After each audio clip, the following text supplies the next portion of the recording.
Good morning. Good morning. How are you? I'm great and yourself. I'm good. Okay, why don't I hear you coming through the Oh, because you're coming through here. Okay. You sound I, Do I? Is it better now? Maybe I just need to talk up. you're low, but I hear feet. I hear it sound crunchy. That's all I Really? got to say. Like somebody crunching paper. Wait a minute. Let me see if what you sound like on YouTube. Say something. How about now? Testing, testing.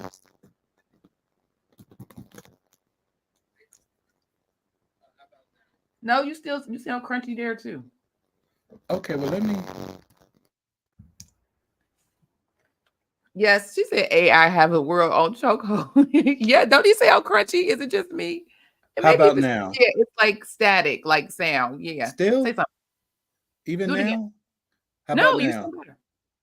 Oh, okay. You So sound much better. I took this earpiece out. Oh, I'm wired in. okay. You sound much better. I don't know. You know what? So I have an old pair, like I guess the first edition whatever they call AirPods, whatever they call.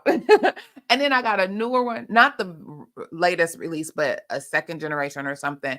And every time I put it in my ear, like I can hear for a minute, and then all of a sudden I hear like static, like the TVs I'm about to date myself. The TVs used to do when they go off. I'm like, what in the world is that? And I don't know why. I'm like, is it about to go out? And I'll just be like, forget it. Let me go either to my first generation. The only problem is it doesn't hold a charge as long as it used to. You know how stuff just wears itself out. Right. Or like you got the wired ones and put them in and be like, whatever it is, what it is. How are you doing? I'm doing good. Oh, wait, I hear that in Yes. the voice. Hold up. I love it. I love it. Well, I guess we need to like okay, let me just for disclaimer purposes. I've been in here trying to figure all these things out and put everything together. And my tea is sitting on the kitchen table. So when you do your introduction, I'm gonna be running to go get my tea. Okay. Okay. It's brewing. It's just sitting there. Wait for me to go get it. All right, all right, all right. So welcome everybody to the Saturday morning tea, my favorite time of the morning, where we discuss health information, news, education, certification tips, entrepreneurship, mm, fraud and abuse, and the revenue cycle at large. And as you come in, don't forget to hit the thumbs up or like button, letting us know that you were with us. Um, I'm Clarice Warner, the Girl with the Pearls, the founder and senior education director of the Professional Reimbursement Network, LLC, where coding education is key. And I got caught up because I was reading somebody else's message. And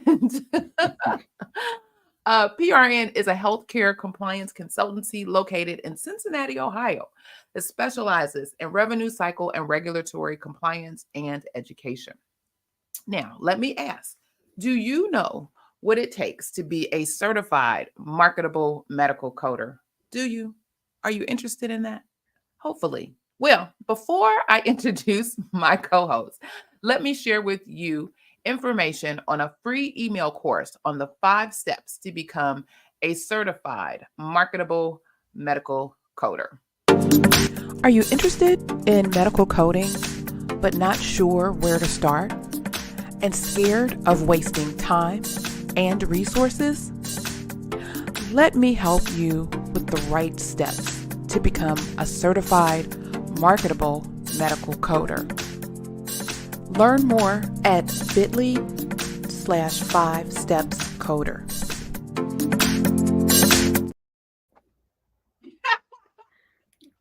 Make it back. Right.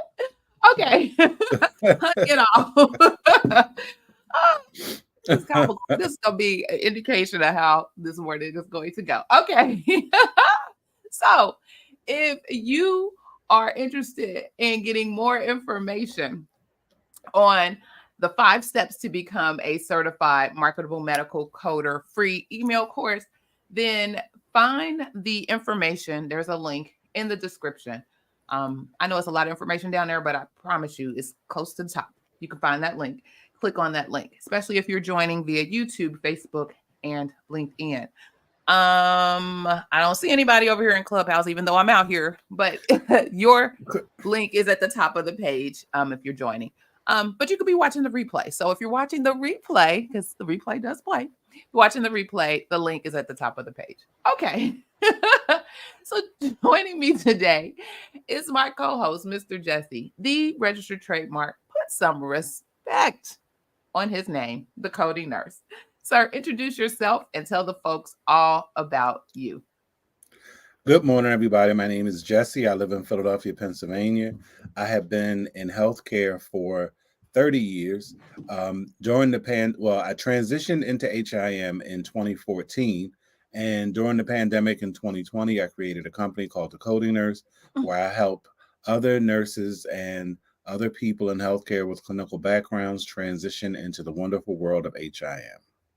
Yes. And so how's that going for you? So far, so good. I am finishing. This week is our last full week, and that'll be my last class until January. Okay. And how are your students? This crew is a little rough. Like they don't think that reading is fundamental. Oh, oh my God. Well, that's normally the case. We've grown into a society that, one, I think everybody just thinks everybody's supposed to give you everything. Let's start there. And that you don't need to read. Because so-and-so said whatever. So it must be the law and the rule and all of the things. And so I don't really need to read it for myself. I don't even need to know where it's at. I don't even care. That seems to be the case. I don't know where that came from. I need to see it with my own eyes and process it with my own brain. And that's just me. But for some reason, we out here, folks is just out here living life. They are. According to somebody else's terms, rules, how they paraphrase. I don't know. Yeah. One of the reasons why, even though we bring the topics, we talk about the various topics, and we provide our opinions or we provide our take on it. I give you the link. Go out there and read it for yourself. There you go. I don't make this stuff up. I promise y'all. I don't make it up. It's out here. Folks, it's out here. Wowing. They are. Wowing. Cool. So before we get into our discussion and topic today, I want to remind you all that, as I recently mentioned, we bring the topics, but we expect the conversation. This is a conversation. We want you to talk about it. We give our opinions and we give our comedic spin sometimes on things, but we like to hear from you as well. This is, it's a virtual. I'm going to steal from Iyanla. It's a virtual living room where we can sit and discuss the matters surrounding our profession and our take on healthcare. And so your opinion matters here and it's welcome here. So feel free to jump in. For those of you who are joining Facebook, YouTube, or LinkedIn, you all know what to do. You use the chat to give your piece. And if you have a question, please type Q first so that we know it's a question for us and we don't miss it. So for those of you who are joining us or watching the replay, today we're going to talk a little bit about the OIG fraud risk indicator. And so we're going to understand what that is and what that means for you. The OIG be out here OIG-ing, to say the least. However, before we get into our topic, you know what time it is. It's church announcements time. So let me get us queued up. Yes.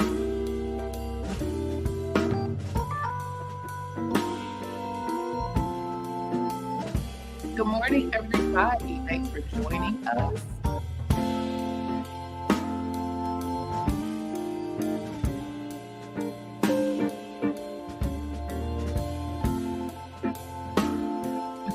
You're absolutely right. You said I wish it was made up. Of course, it is not. Yes, it's my favorite time of the year. Thank you for joining me.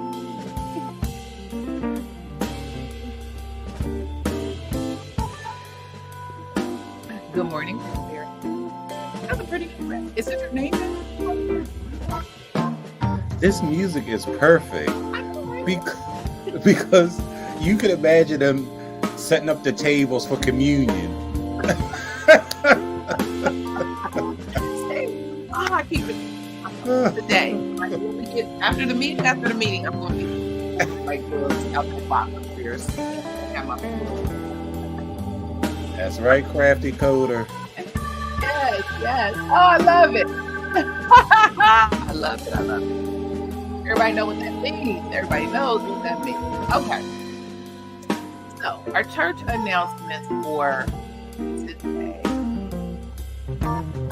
are around our paper reports.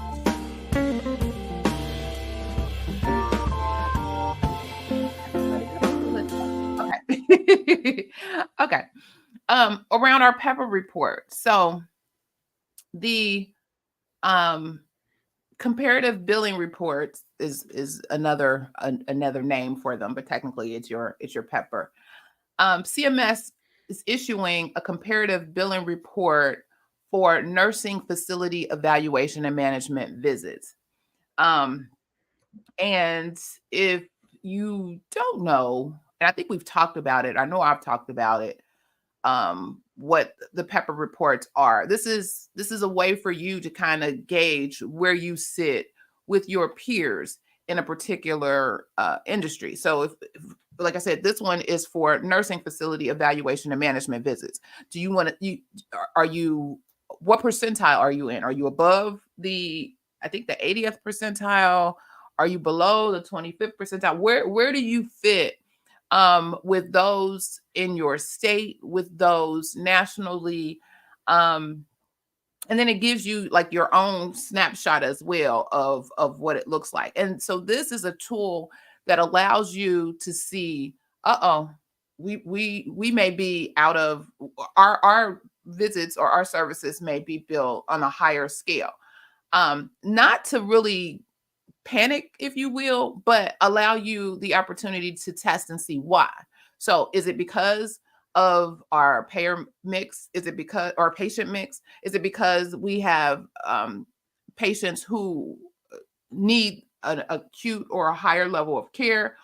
Or Houston, we may have a problem. So, but this gives you an opportunity beforehand for you to understand if these are improper payments, if you are billing improperly, if there's a coding issue, if the documentation is whatever is going on. This gives you an opportunity to kind of do a quick little review and take a peek on what's happening. The other thing I wanted to mention about this particular one, it's relatively new with their comparative billing reports. And because it is, they're actually having a webinar on Wednesday, November 8th from 3 to 4 p.m. Eastern Standard Time. And this webinar will actually go over and review the comparative billing reports, what you need to look for, what you need to find. You can register. The link is on the YouTube, in the YouTube description box.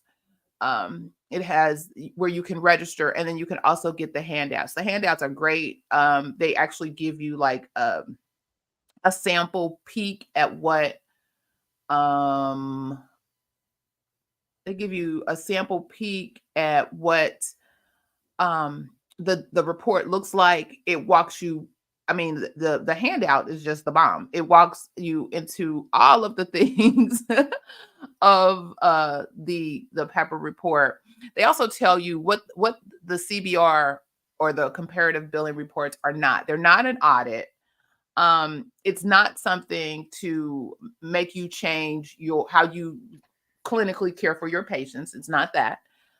It's not a request for a response. They're not looking for charts. They're not looking for information. It is not a medical review. So there hasn't been a medical director or medical professional to take a look and review any of this information. It's more or less an aggregation of data. It's data analysis. This is what the data is telling us, and we're showing you where you fit. And also, it's not an indication of any type of wrongdoing. Now, so this particular CBR, everybody won't get this. Again, it's around nursing facilities, and not all nursing facilities will get the information, but you have the ability, if you are the medical provider, if you're the owner, if you're the compliance officer, I think if you're the quality person, and there's one other person that you can check off to actually get your CBR from their portal. You can access it. Oh, wait, here it is. If you're the CEO, the president, administrator, compliance officer, owner, or healthcare provider, also you can do a special request, but they automatically usually go to your quality people. Yeah. And so one of the reasons why they're doing this initial nursing facility E&M visits is there has been a 13%, well, in 2022, they found that there was a 13% improper payment rate for nursing home visits, which represented over $251 million in improper payments. And the types of errors that they found for these improper payments were incorrect coding, which was 67.7%, insufficient documentation, which was 23.8%. So again, this gives you an opportunity to kind of go in, take a look, see what you got going on. And this CBR is from services from January 1, 2022 through through December 31st, 2022. Yeah. So that is my church announcement for today. Mr. Jesse, you have anything you want to? Actually, I do have a church. Well, I think it is. Well, I guess it could be considered a church announcement. So, Yes. we have been talking about our Patreon, and we had talked, and we wanted to, have an entrepreneurial lean to it. And what I'm going to say here, because you're going to have to come to the Patreon, there is so much information out there. And actually, I had a consultation with a woman who has been doing government contracting for years. She's a veteran, and she actively she helps people get contracts, and she actively has contracts. And it is just so much information out here, and I really I'm learning how to navigate those huge federal websites to find out what's going on, to really drill down about where the information is, who is getting what, and how much. There's so much information out here, and I really think that it would be in all of our best interests as HIM professionals, as people who have experience and knowledge, to look into these contracts and join our Patreon, because I will give the information there. I will drop some hints here, but we need to get to this money. Yes. Point blank, period. Yes. And this is how. Oh, wait, where'd she go? And this is how. Improper payment gonna make me rich. Exactly. see how hard is it just to check the dang rules. Exactly. But because they don't, and we already talked about it, because reading is fundamental, and I guess folks don't feel that way anymore. They better go on back and listen to Reading Rainbow. Stop playing. That's right. And with all of this outsourcing, working for or contracting with the government is a way to hedge that, because in order to get government contracts, you have to be in the United States. Mm-hmm.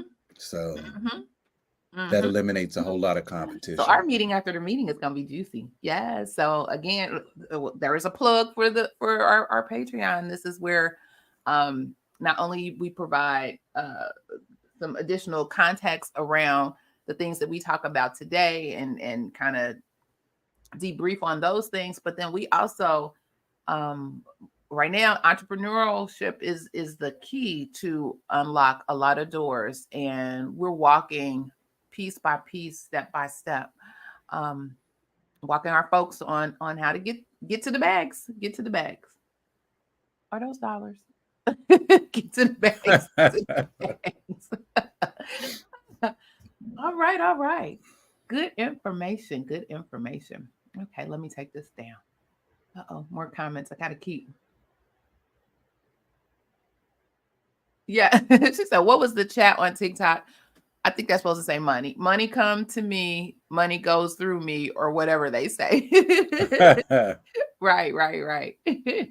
I hear you.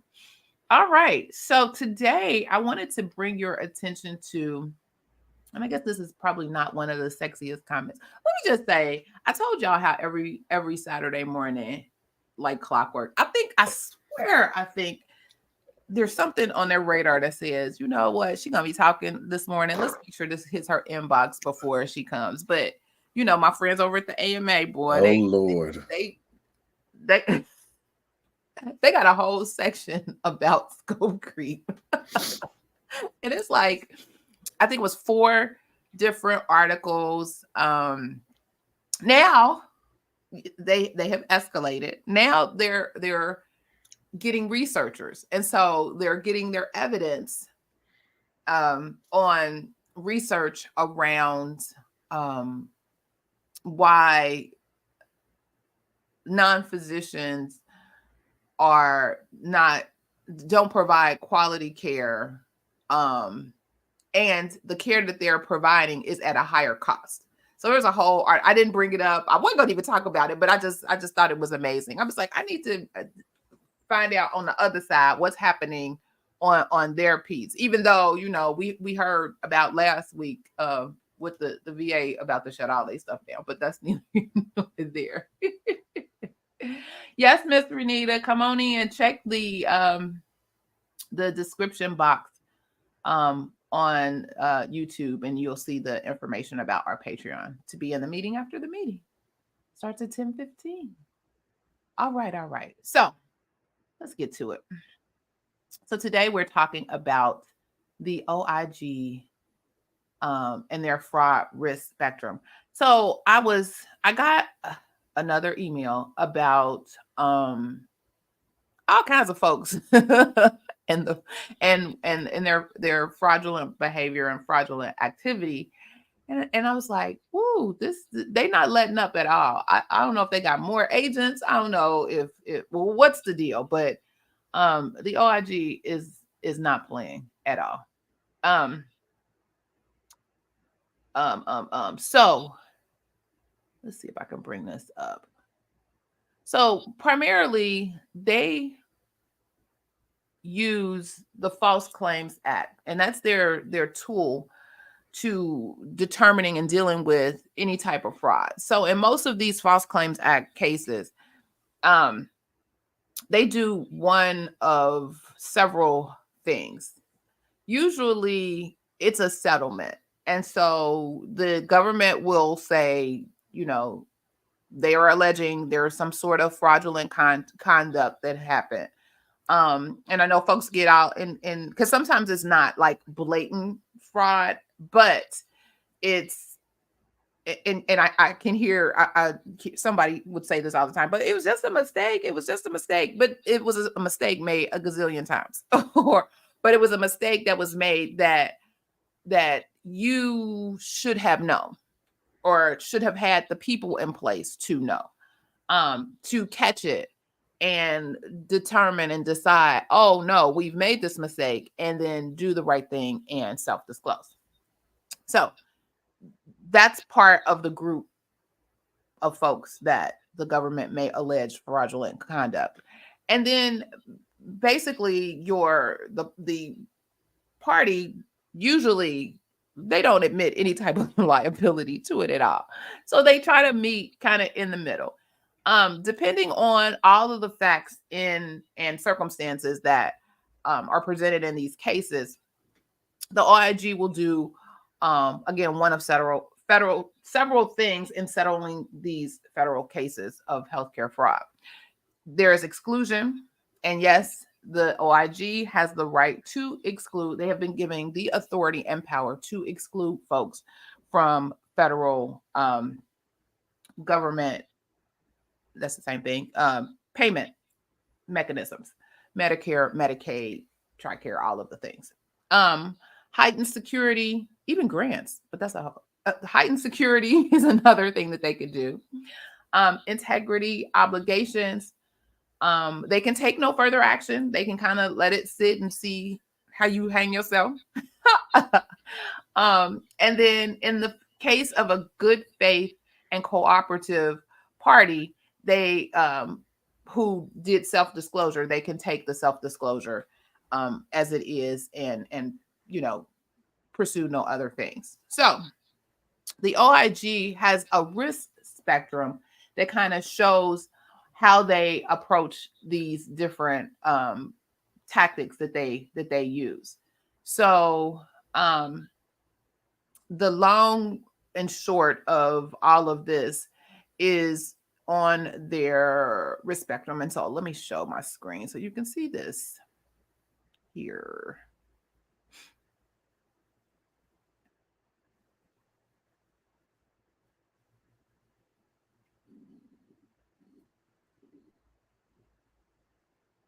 Okay. So here's the risk spectrum. And okay, there we go. So you can see the highest risk and then the lowest risk. And then they will determine what that looks like.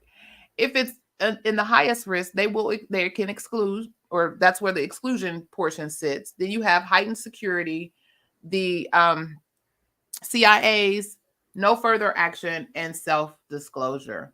The corporate integrity agreements are just, I love them personally as a compliance professional, because it then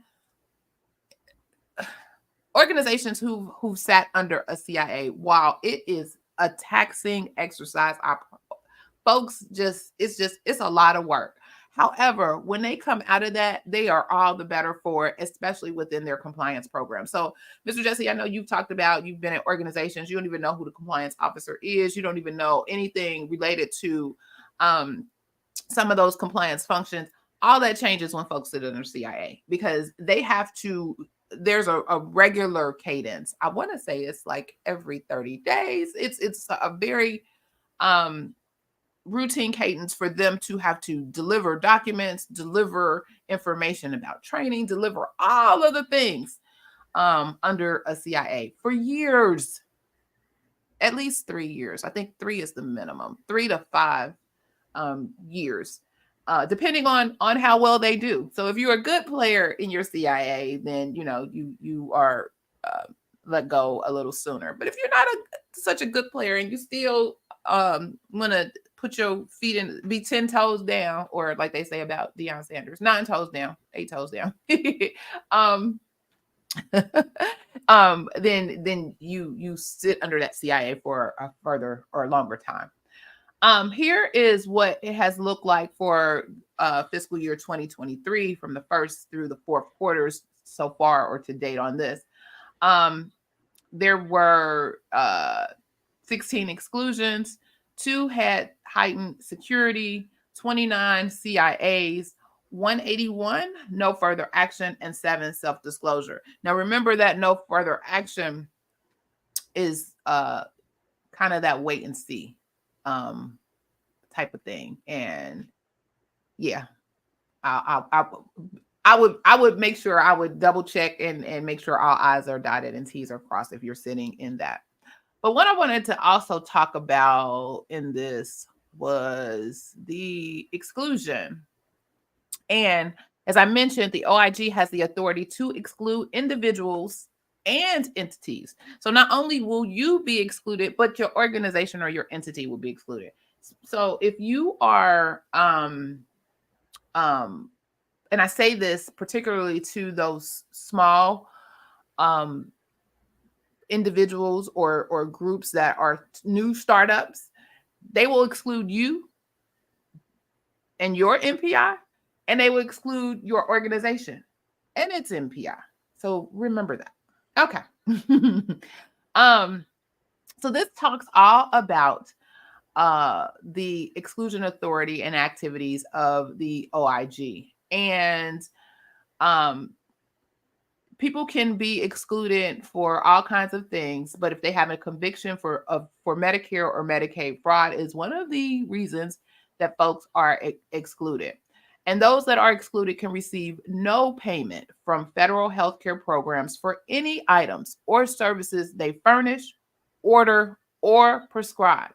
This includes those who provide health benefits funded directly or indirectly by the United States. And this is other than the Federal Employees Health Benefits Plan. Now, the OIG maintains a list of all currently excluded individuals and entities called the List of Excluded Individuals or Entities, or LEIE. They may have a word for that. I'm just going to say LEIE because I don't want to butcher it if it is. Anyone, anybody, anyone who hires an individual or entity on the LEIE may be subject to civil monetary penalties. Yes, you are responsible to make sure that you are not hiring anyone who has been excluded. When I told you that I received the email this week about the OIGing, a lot of the information was around parties who had to pay civil monetary penalties because they had hired people who were excluded. One, I still didn't understand how all that happened. The person didn't have a license and they were excluded. Make that make sense. What person in HR is not doing their job? Or whoever has been assigned to do that. But not only is there a federal list, but your states have a list. Because sometimes they don't match initially. So the state may get the information before the feds get the information, or vice versa.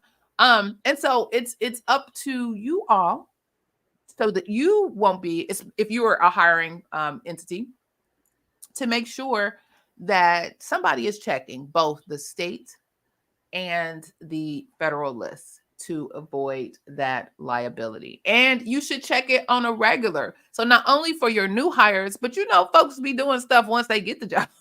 So there should be a routine check for current employees as well.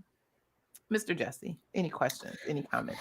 I just wanted to jump in, and we have a question from Raspberry in the comments, but what I am finding, or at least in my opinion, there's a lot of information out there, but I think that it is just so, it's not all in one place. So it's not just one place where you go to it's just a checklist of things to do. And I think that because the information is all over the place, I think that it gets lost, and some people don't even, although when you're in certain positions like credentialing and compliance, you're supposed to know where these things are so you can do your job, but not everybody does, unfortunately. But those exclusion lists are real. And as an example, I had somebody who reached out to me last year, a nurse practitioner who wanted to start, she wanted to contract me to do billing. Come to find out, she was excluded on the federal level and was trying to get approved for state Medicaid services. I'm like, ma'am.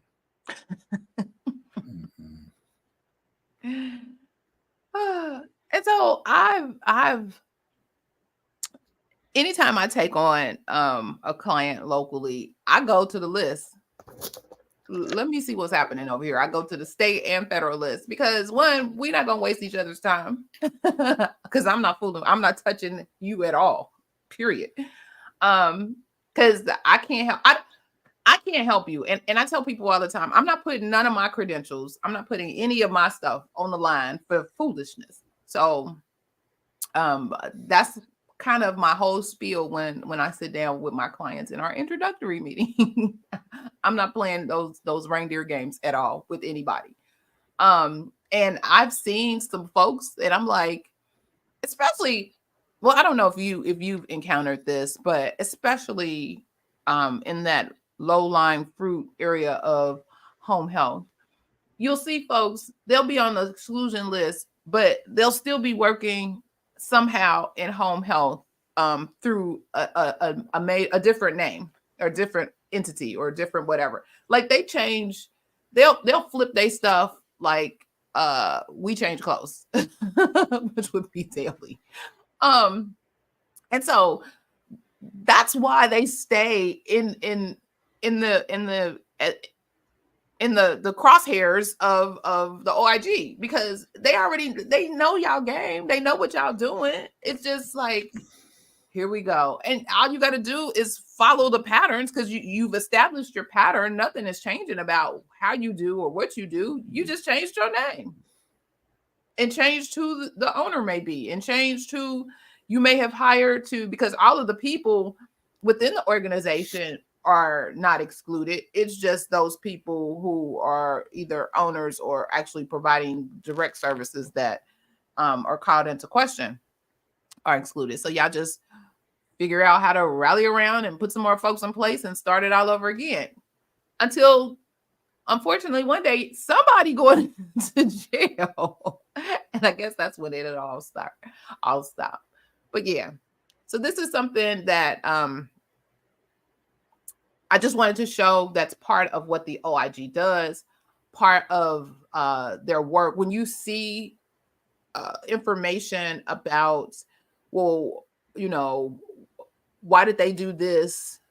Why did they take this action versus another action? Again, that risk indicator is used for them to determine which way they need to go. And then I specifically wanted to show you the exclusion list because your folks is out there. That list is long. And I don't know about your state, but Ohio, it's a doozy. It's a doozy, but it's all nice and alphabetical, and you can easily just, well, let me look up so and so. Oh, they've been excluded for, and it gives the date. It gives a brief little information, and yeah, all the things. She said, "Oh, I've always wondered why that question is asked." Yeah, and so that question is asked twofold. One, they're testing. It's a test for you because are you going to be honest and say you've been excluded? So they're checking that. That's one way to check that, and then they're going to still check it regardless of what you say. They should check it because they don't want to get those penalties. She said for the folks in the back. Okay, so here's a question. Oh, wait, before I get to her question, she said, you get a CIA, you get a CIA. CIA's for everyone. Yes. But I love them. I think they're great. I remember when they first came out. Okay, so how can new coders protect themselves from fraudulent activity they may not be aware of? Within the organization or... I needed some clarity. Did you need clarity or you got it on this one? Oh, I think I got it because for me, like my response to the question is every new coder, especially if you're certified, you have agreed and attested to the code of ethics. Yes, the code of ethics. So it is in your best interest to familiarize yourself with the code of ethics for whatever organization has certified you. That's first and foremost. Mm-hmm. And then all you have to do is, from that point, just follow proper coding guidelines. Mm-hmm. And she said yes And within the organization. mhm. Yeah. So to Mr. Jesse is 100% correct, because you have a personal responsibility for your work product, regardless of the organization. And I know there have been several instances of coders and billers. I'll throw some billers in here in this one because they've been hit with it too, who have been directed based on policies and procedures and SOPs and all of those types of things to do things in what could be considered a fraudulent manner. And I'm not a lawyer by no stretch of the imagination yet. However, I'm still contemplating. However, my advice to them and recommendation for them is, when you see something that is awry or doesn't align with your code of ethics, what you see in the guidelines, what you have been instructed to, because you personally can go out and look at the rules, the regulations, your max, all of the manuals are public knowledge, and they kind of spell out and iron out, this is what this looks like for you to build this. This is what this looks like for you to build that, or code this or code that. At that point, I would make sure that there's some written documentation. Hey, I saw, you can have a conversation. I saw this. Is this right? Does this match? Here's some guidance that suggests that we may be doing this kind of inappropriately, or we may be doing this wrong, or whatever. You can have those conversations. If it hits a brick wall, I always recommend you may want to go tap out to your compliance professional. Hey, I talked to my manager, or I talked to so and so. This didn't look right to me. Are you aware of any type of contradiction here in what we're doing versus what the guidance says? Or maybe I'm, you come in like you don't know, but you know. Hey, maybe I'm misreading this. Maybe you have a better interpretation. Maybe you can help me understand. La da da da da. All the while, on so and so day, I talked to my manager about such. On so and so day, I escalated that up to compliance, and I told them so and so. On so and so day, I'm still waiting on responses from anybody or whatever. You keep a record, and you can keep that record in your office, but you also make sure you got a copy away from the office, in case something could potentially happen. And then if something potentially happens related to that, that's a whole other can of worms. My friend over there has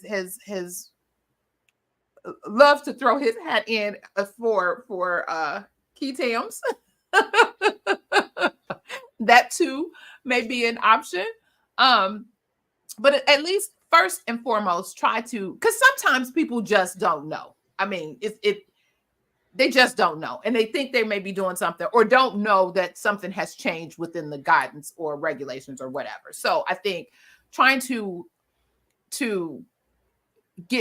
provide the information for people, and get them to right the wrong internally would be the initial first step. Again, I will always make sure that you have documentation on it all. Period. Point blank. Yes. I totally agree. And I just think, because from in nursing, they teach you from day one.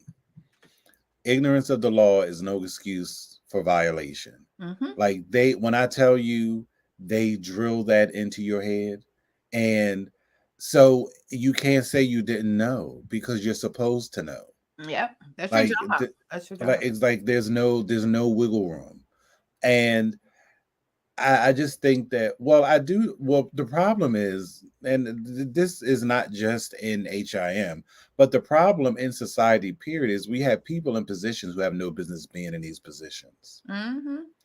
And the sad part about it in the HIM space, when you have people like that, and you have, because I've just it is the power dynamics in HIM is just very, very interesting to me, and I wish that somebody would write a book about it, because I find it amazing how, when you think about it, like I say it all the time, like, providers are like petulant children, like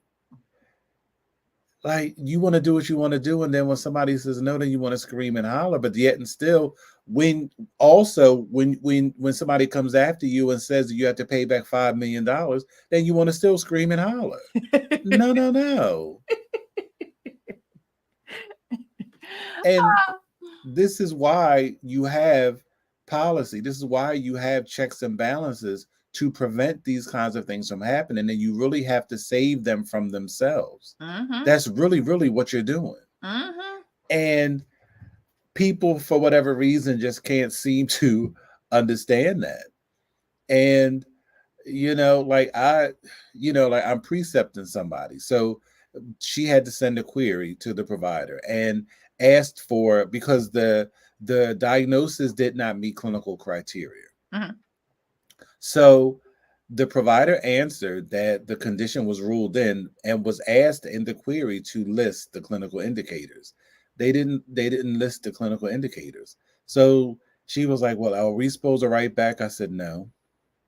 I said, "Because your job as CDI is to query. The physician said the condition is ruled in. So now at this point, it's between him and the insurance company. You code it like he said and let it go."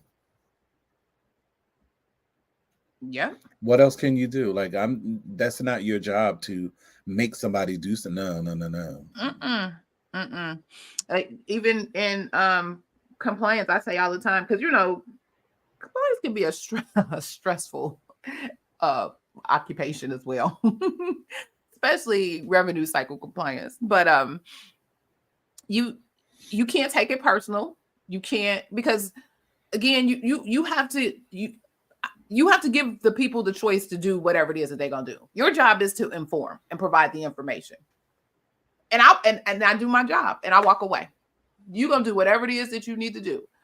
Preferably you're gonna do the right thing, because then here you come back. Oh my God, we got this, we got that. Can you help us? It was like all of this could have been avoided had you just done the right thing. But that's why they keep folks in compliance around. Crafty Coder, I totally agree. I keep mass insurance on me personally and in my organization.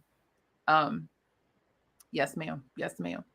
She's had the same E&O for at least 8 years, whether employed or contracting. Because yeah, it's crazy out here in these streets. But this was the best. See something, say something. Y'all in the revenue cycle project hood. Exactly. That is exactly. And BCC everything. Back it up. Back it up. Yes. Compliance is extremely stressful, and I'm always the bad guy. Yes, they think you come in to police, and I always tell them, I always start out with, I'm not here as the police. I'm really here to help you. I'm here to help you do the right thing. I'm here to provide you with information. I'm here to guide you to what is in the law or what is in the guidance or what that you may have missed. I'm here to help you do the right thing when no one is watching. Because, folks will be like, oh, well, if we just do this, really? Okay. And, you organizations come in with, your missions and your visions and your values, but do you live those things? You say it because it sounds real good and it's sweet coming out your mouth. It tastes real good, but do you actually live it when the rubber meets the road? And that's where we in compliance try to help you understand, hey, you said that this is who you are. Is this really who you are? And if it is, be that person in all things, not just when folks see you. not just, you know, when you are visible, but even in the dark. Be that same person. Be the same person. That's right. Yeah. Yes, ma'am. Couple of million. Nobody's playing. It's the cost And of doing business over here. So yes, ma'am. the thing about it is, it's not hard. Mm-mm. It's not, but it's just the ego is a powerful thing, and it has destroyed civilizations in the past. And it's just like, I'm not trying to, you know, and people get bogged down in feeling like they're being told what to do. And I'm not, my whole mantra has been, I'm not trying to tell you what to do. I'm trying to tell you what you got to do to get paid and to keep your money. And keep your money, because Because that's the whole key, keeping it. So For they now, pay you. You yes. you give the information. You send the invoice, you send the claim, you send the whatever. They gonna pay you, but can you keep it? Can you That's keep it? we're approaching 2024. The government is still prosecuting people for PPP loan fraud. Still. Still. So it doesn't matter that you got $800,000 in 2021. They coming for their money. They coming for that money. I hope you put it up. If it wasn't Exactly. right, I hope you put it in some investments or something that you can easily pull that out and pay them their money. Hope you ain't spending on the bag. Crafty Coded, you are absolutely correct. Doctors don't scare me. The OIG does. Absolutely. Because they're not playing at all. And then getting back to the documentation piece, like, you just cannot, like, it once again, you know, in nursing, if it's not documented, it didn't happen. If you didn't write down that you gave that person that medicine, you didn't give it to them. End of story. And documentation will save you, because, you know, you have a lot of people who say, oh, well, you can't quit a job and get unemployment. Yes, you can. I did it. And what got me my unemployment was my documentation. That's right. When it said upload documents, that I know whoever did my claim, they were like, what in the hell?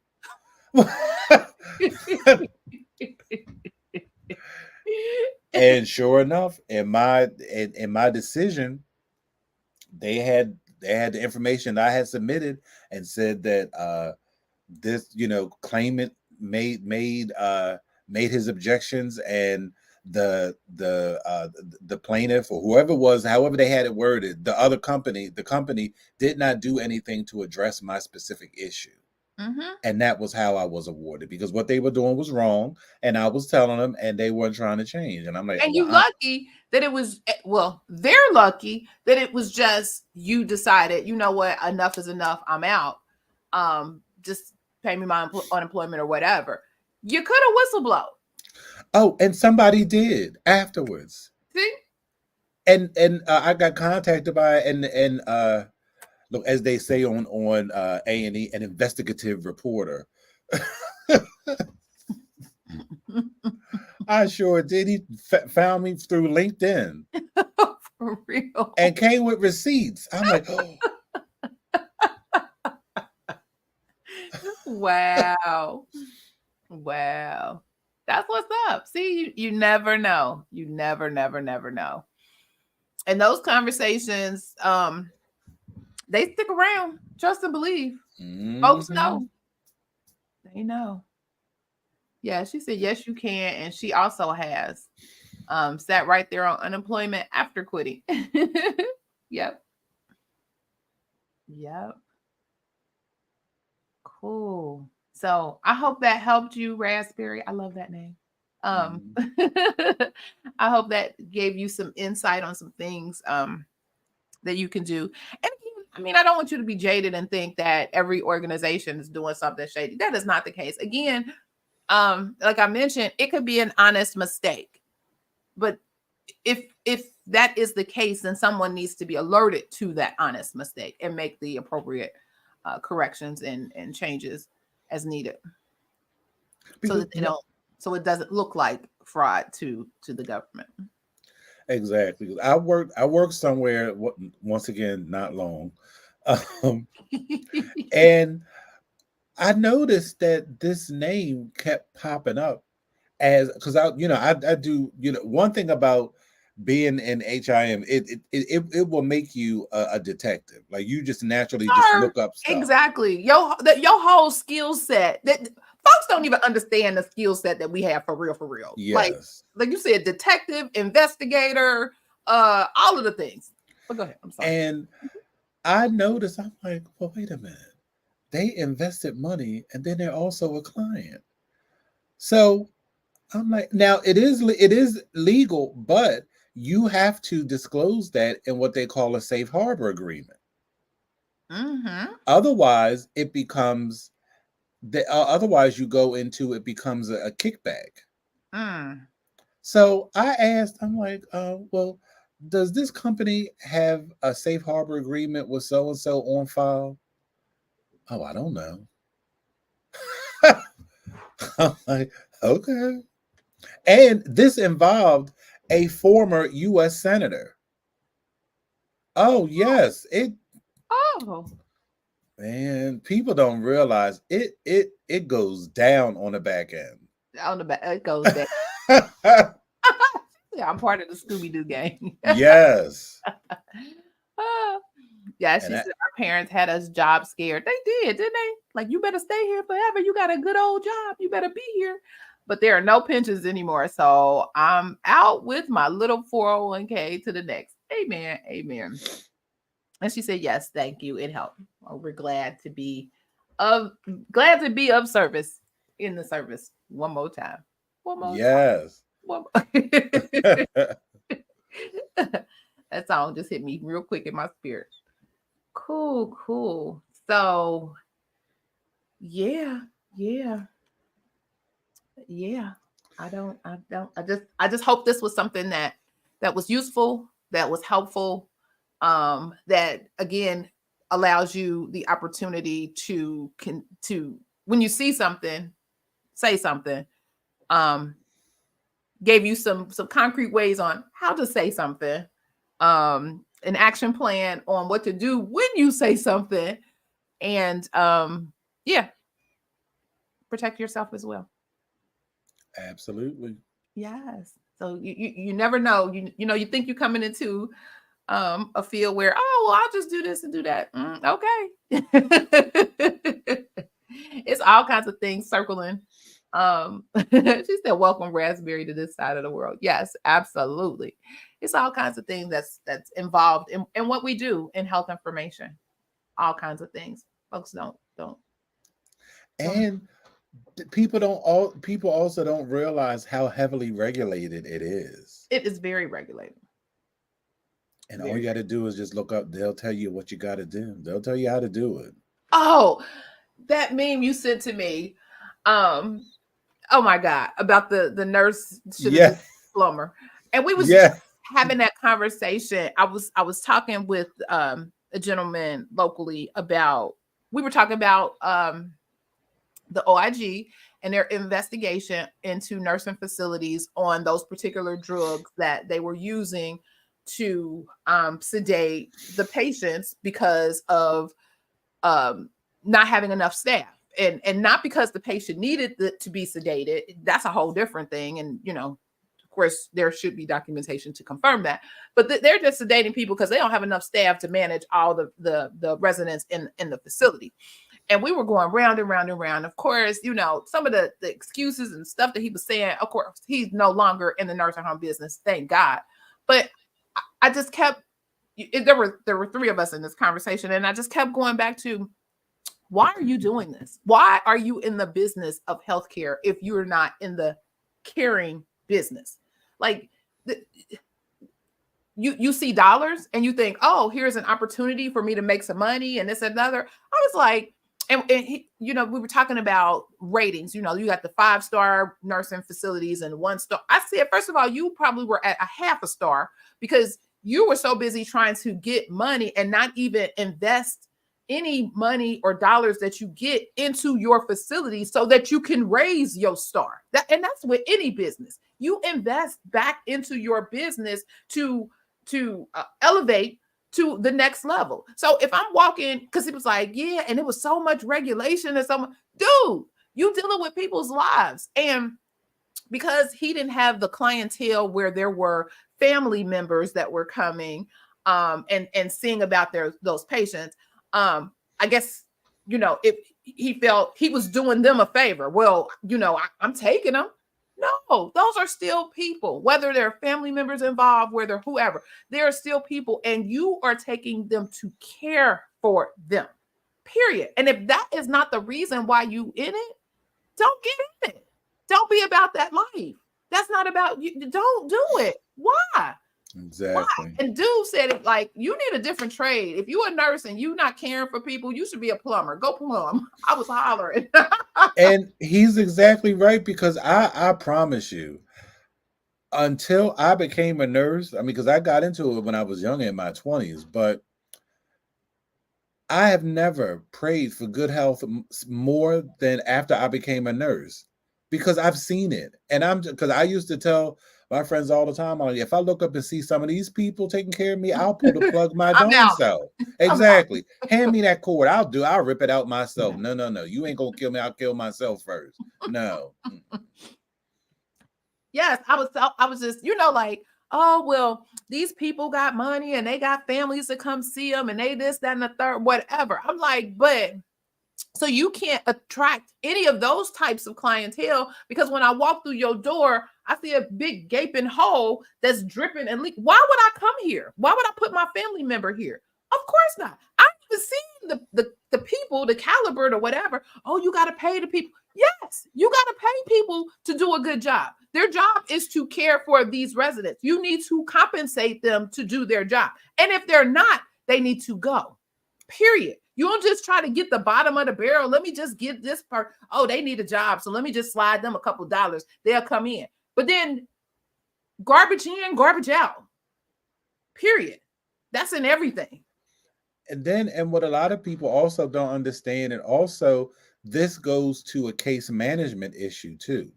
Yes. Because what people don't understand is a lot of times when these case managers are looking for placement, they're just looking for a bed. They don't care where it is. They don't do any due diligence. All they know is this person has been in this facility 10 days over their DRG because we can't find someplace to take them. The first bed that they find, they're going to send that person regardless of where it is. They will even send people out of state. They ain't got no family here, so ain't nobody gonna be looking for them. Exactly. And I've seen it. I think I might have told you the story before. I used to live in DC. I worked at this nursing home, and I remembered this patient. I don't know why I remember this woman, but I just made an impression. I just remembered her. I moved to Baltimore years later. I come into work. I go in the room. It's her. They didn't send her because they closed the nursing home in DC. They sent her to Baltimore. So if your family doesn't have the resources, that's a hike. And also you need resources to go an hour away. You need to have lunch. You need to have car fare. You need to be able to move around and be able to have the time to do it. Yes. It's just, it is a whole mess. You said, meanwhile, Amazon has a clinic. Ma'am, that's a whole conversation. That's a whole conversation that we will touch on soon. Yes. That we will touch on soon. So we are at the top of the hour. Thank you all again for joining the Saturday Morning Tea or checking out the replay. Now, let me ask you, was the tea spilled today? Yes, it was. I had to go get my tea. So yes, definitely. I got 3 bags in here. So yes. If this information was valuable for you, please help us share this message with others by sharing the video, subscribing to the channel, word of mouth. Tell somebody about these people over here that's giving you the real on health information.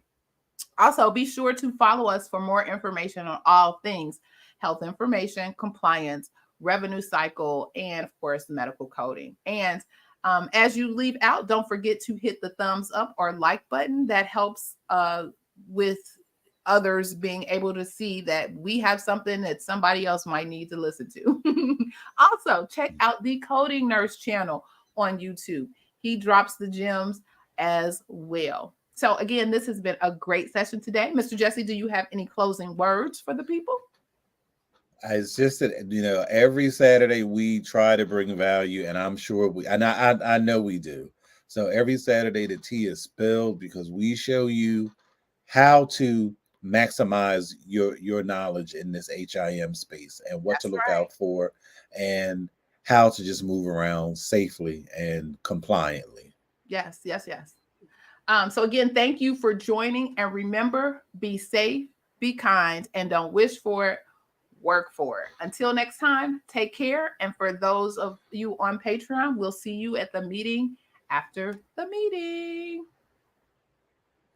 I didn't get a link.